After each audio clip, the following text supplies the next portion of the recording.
खुलुमबाय नोंथांमोननि सिगाङाव दोंसे खन्थाइ आवरायनो सिगांदों। खन्थाइखौ लिरहरदों मन्जुरानि दैमारि। खन्थाइनि मुं आंनि गामि। आंनि गामि जोबोद गोब्राब जोबोद गोरलै आंगो मोन्दांथि गोदै बुब्लि। नसुंसेनि फैलाव सिथ्ला उदां लांगोनारि रुप सावगारि बेनो बर' गामि आंनि आंगो गामि।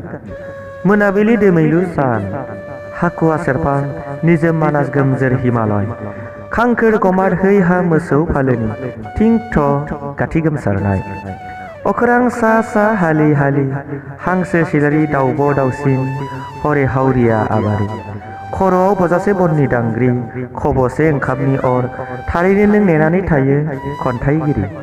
बेनि हा दै दैमा दैसा मिथिंगाजोंनो गेलेनानै हगारबोनाय बुब्लि असे सोमोन्दोनि दौलेङा बुङो मेगननिफ्राय गोजानमालाय जानगार होनो हानो बोरै गोसोखौ। हाजार बार बांसावथों बैसो बोथोरखौ नोंनि थाखाय मोजां मोननाया अराय थागोन जौमोन जानानै।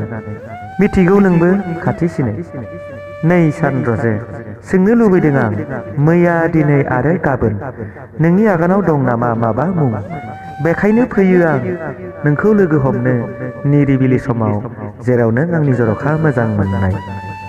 खन्थाइया एसेनोसै गोजोन्थों।